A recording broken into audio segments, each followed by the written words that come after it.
this next one is sort of a statement and sort of a question wrapped in there. It's somebody coming from law enforcement, and I thought it was a pretty informative statement based on one of the other podcasts that we did.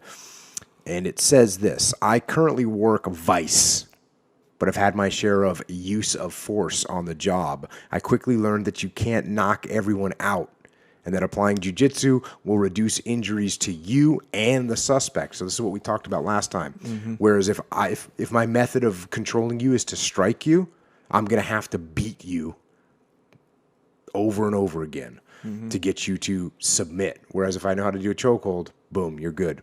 Mm-hmm. Back to the quote. The chokehold, or carotid as we called it, is still permitted in our force policy, but only in an immediate defense of life situation. Basically, using a chokehold is considered deadly force and equivalent with shooting someone. There was a time when the LAPD saying was, when in doubt, choke him out. In the 80s, during the PCP era, officers were applying the carotid choke on PCP suspects daily. During one of those incidents, a male black died from the choke being improperly applied. Chief Gates made the mistake of going on national television and saying that male blacks had a higher chance of dying from the choke due to their physical make and larger Adam's apple.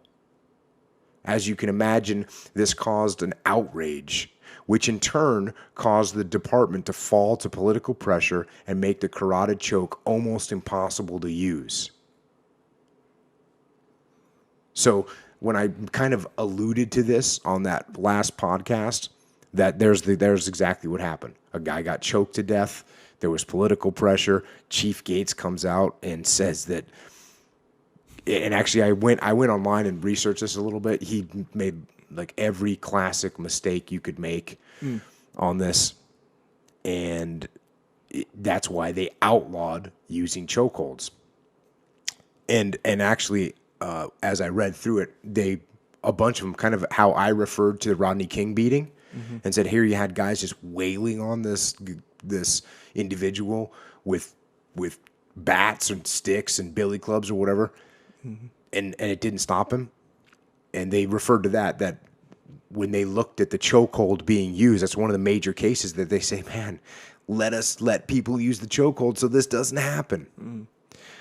This guy goes on, as a certified ARCON, which is ARCON stands for Arrest and Control, ARCON instructor, I feel the department taking away our ability to use a rear naked choke has caused many unnecessary shootings and injuries to suspects. It saddens me to work for a department that is being run like a poor corporation instead of a police department. So that's kind of the buildup, right? And that's why I wanted to read it, because there was just good information in there, and it is very much in line with what we talked about last time in police work and also in combat situations where you're dealing with non-combative people in a hostile environment. In other words, you go into a building to capture a terrorist, and there's women in there, or there's kids in there, or there's teenagers in there that are not combative, but they're not compliant either. So They don't have a gun. You're not going to shoot them, but you got to get control of them. Now it gets into sort of the leadership question here. How do I keep morale up and stay motivated when I have no faith in the leaders, and when the leadership has turned its back on you time after time? The morale is at its lowest point, even lower than post-92 riots, according to the old-timers. We were trained in the academy to be warriors. Now the department doesn't allow us to call ourselves warriors, only guardians. This change in mentality will sadly cause only more bad shootings and more officers getting hurt. So that's, obviously a tough situation. And like I said, for the jiu-jitsu versus striking, I think this is spot on. The jiu-jitsu and the grappling is a far superior way, like I said, of controlling people than striking is. That's just a reality. Now, on the leadership front, that leadership question, for me, I have my own team, right? I got my people. The people that are around me, I'm going to buffer all this bad morale and all this stuff. I'm going to buffer it away from my team. I'm going to make their lives good. That's my goal. And I'm going to lead toward what my ideal is. Right? I'm going to lead toward what my ideal is. Now, in order to do that well, you got to play the game so that you can get more influence. If you don't go play the game, you say, hey, the bosses don't know what they're talking about. Bosses don't know what they're talking about. And we need to...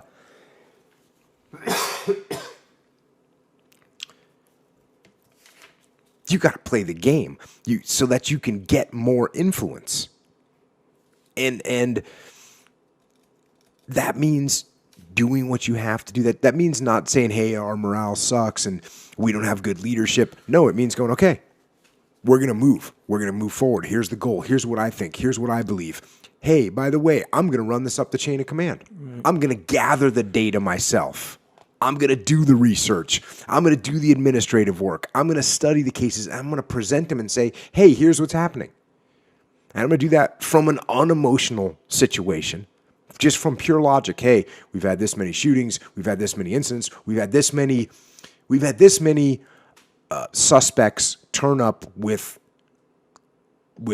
concussions. There's only one thing that causes a concussion to a suspect. It's getting hit in the head. Mm-hmm. So if we're having, 42% concussion rate, maybe we could drop that down if we use something that doesn't cause concussions but still gives us control. You gotta do that legwork and make life good for the people that work for you.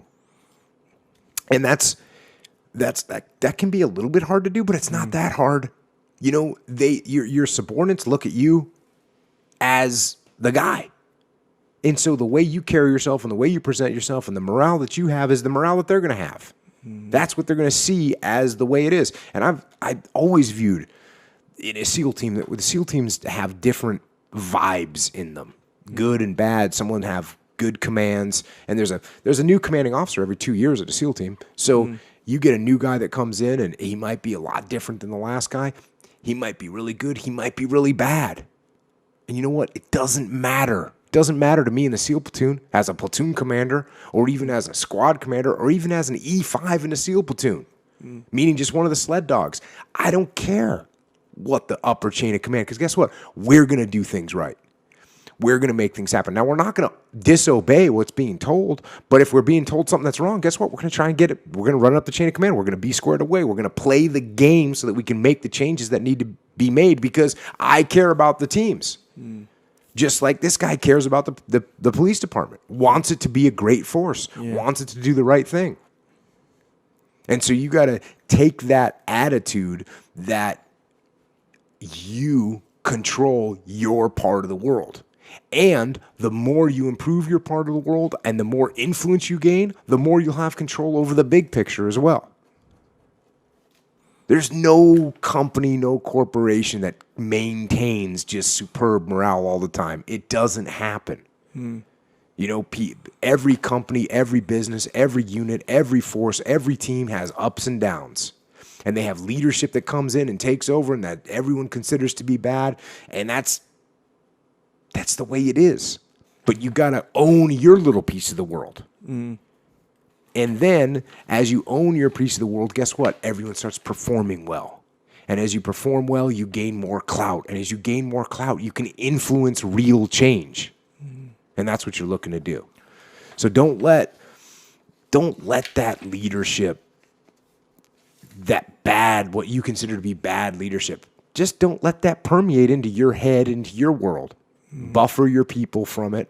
And then do what you can to build the best team you can get so that you can have more influence, so that you can change that policies and the procedures that you don't agree with. It's a long haul. I know it. Yeah. I don't have a miracle solution for you, man. It's tough. It's tough. Yeah. But that's the world. Yeah. That's the world. Yeah, especially when you're dealing with the political elements of it, and then at the same time you have the public eye on you, So as far as exposure and stuff like that, it's the newsman and just I think media in general. It's easy to spread all this negative stuff. It's easy, you know? So it's like one of those jobs where it in a big way, it only gets attention when something wrong's going on, you know? Yeah, and I would take advantage of a lot of this negative press because a lot of this negative press, like this guy's saying, hey, we're getting more shootings, we're getting more beatings. Well, why is that? Let's look at our procedures. Yeah. Hey, boss, you know what? We used to use this chokehold, and we had X amount of concussions. We had X amount of shootings. You could present the information in a logical way that proves what I know to be true, what this guy knows to be true, what anybody that's ever done this type of work before knows to be true, right? That is that there are certain techniques that work better than others. And a chokehold and a grappling type scenario definitely works better to subdue somebody than striking them in the head repeatedly until they're knocked unconscious. Yeah. That's just the reality of it, and no one can argue with that. And the only reason that they went against it is for political pressure. So how do we defeat that? We gain clout, we move, we continue to get influence, we grow our power, we strengthen our allies, we build a coalition, and we go forward and we win. Yeah. And it might take 3 years, it might take 3 months, it might take 6 years. This guy right here that wrote this might need to be the chief of police himself before he gets it done. Yeah. But that's what he does. Yeah. He keeps on the right path and keeps moving in the right direction and does the right thing so that he can get advanced. He doesn't make a bunch of emotional arguments against people that have a bunch of power and put himself in a bad seat for them where they're looking at him like he's a rabble-rouser. No, not a good thing. Yeah. You got to build the relationships up the chain of command so that you become respected so that people do listen to you. Yeah. That's what you got to do. That's how you make it happen. Yeah. Yeah, man. And on a side note, the chokehold, well, jiu-jitsu overall isn't just submission holds. That's kind of, in my opinion, one of the great things about jiu-jitsu. It's like, I know it kind of seems that way sometimes if you don't do jiu-jitsu or whatever, you think, oh, this guy knows jiu-jitsu. Oh, he'll choke you out. He'll break your arm, you know? The kind of the glamorous part of it is the submission for sure, but every other part of it is controlling the situation all the way down to controlling the other guys. So when you consider like just a concept of wrist control in jiu-jitsu, when you're rolling someone, wrist control, just that alone will help you in law enforcement. Just that alone. No doubt. You don't have to, let alone the whole of jiu-jitsu, just wrist control. That'll help you alone. So you don't need to necessarily, and I'm not saying so the chokehold should remain banned. I'm not saying that. I mean, for someone to die, I mean, I know this guy died because the chokehold was applied incorrectly. So I don't know if he broke his neck or his Adam's apple or something like this. And by the way, if he was better at jiu-jitsu, right, he would have applied it, put the guy to sleep, and then cuffed him, and it all been good to go. Which happens all the time in class, by the way. In training, guys get put to sleep all the time. I got put to sleep, I don't even know how many times. A bunch of times. For someone to die from a regular, normal chokehold, you got to choke him for a long time. Yeah. Where your arm's going to be so tired just from choking him. After he goes unconscious, you have to keep choking him for a long time. So it takes a lot. Yeah. This is probably what you said, probably a crushed hyoid bone, I think it's called. And it's basically your Adam's apple crushes, shuts your windpipe, and the guy didn't get a tracheotomy in time. Yeah. That is very, very rare, if ever, in jiu-jitsu. Now I've seen it happen one time. A guy passed out and went to sleep, and someone was gi choking him, and so just kept cranking. Didn't realize that he was out for a couple seconds, and it hurt him. Yeah, so you do have to watch out for it. But I mean, that is so rare compared to the amount of times that someone gets hit in the head and gets brain damage. Oh, yeah. I mean, that just happens all the time. Yeah. Yeah, fully. And there's jokes that you can actually do that does that kind of stuff. But again, if you know jiu-jitsu, you know the positions, you know the moves, you know the submissions. If you can do submission hold. And you're not panicking. Yeah. You feel very comfortable on the ground. You feel very comfortable engaging in combat. You feel very comfortable engaging in this struggle. Yep. You're used to it. You do it all the time, so you're not freaking out. Yeah. You're not adrenaline just cranking a guy in the head with a billy club over and over again. And what does he do? He puts his hands up. Why? Because he's trying to fight me. No, he's just trying to protect his head, but you think he's trying to fight you. And that's why you're hitting him even harder. So, it's definitely a tough situation. And the way you win on the ground is with jiu-jitsu, and the way you win this leadership situation is also with jiu-jitsu. You don't go and bang heads with the chain of command. Yeah. That's not how you're going to win this fight. The way you win this fight is by doing jiu-jitsu against the leadership. Yeah. And you get in with them, and you gain their trust, and you make them think that you're the man. And your team is awesome. And, oh, by the way, I know our team's awesome, and we totally agree with this policy, and we've supported only this policy is working great, and this other policy, oh, you know what, you got this one policy here that's not so good. Maybe we could do something to fix that. Let me do some research. That's how you win. You got to play the long game.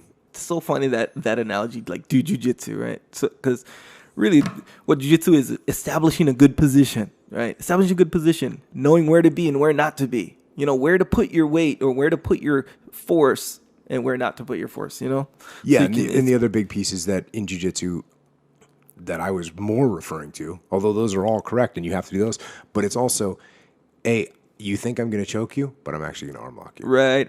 Like that's the setup, that you flank people and you attack them indirectly. Right. You infiltrate and you do things indirectly instead of going and just fisticuffs, banging each other, war of attrition. Yeah. Don't do that. So true, man. Yeah, leading up the chain of command, I think that's kind of a new concept. Not new, like it is. We get, that's a chapter in the book. Yeah. Or it's actually a sub-chapter in the book, but it's one that people always have a hard time getting their head around because I always said, like, my boss did whatever I want him to do. Yeah. And people don't understand that. That's the way it is. When you build trust and you take the time and you build the relationship and you prove over and over again that you're going to do the right thing in the right situation and that you're going to take accountability and responsibility when something goes wrong and that you have a good head on your shoulders and that you're not going to get emotional about things and you do all those things and that you're driving and supporting the mission, guess what you're going to get? You're going to get supported, which means your boss is going to do what you want him to do. Yeah. Meanwhile, you're doing the same thing with down the chain of command. You're it's doing like the just same that thing exact list. You're doing that same thing. It's crazy, and because you just, I don't know. It doesn't seem as intuitive, you know. Because like it's the easiest excuse that anyone could ever have is, hey, you know what? My boss didn't give me what I needed. That's why I failed. Yep. Hey, you know what? Our bosses won't let us use chokeholds. Right. And therefore we can't accomplish our mission well. No, guess what? Yeah. I'm gonna lead up the chain of command and I'm gonna get my superiors to let us do what we need to do to do it effectively. Because guess what? The leadership is aligned. Your leadership is going to be aligned with what you want to do. Do you think that the leadership of the LAPD wants, suspects and perps to get brain damage or killed? No, they don't want that. They want them to be arrested properly. They don't want to have lawsuits, the whole 9 yards. Yep. So if you're presenting something to them that's going to improve them and move them towards the mission and support the ideals of what they're trying to get accomplished, of course you're going to get supported. Now you're going to get these little political battles, but those are just part of the challenge. Yeah, they're just part of making it happen. Yeah. That's part of the jiu-jitsu.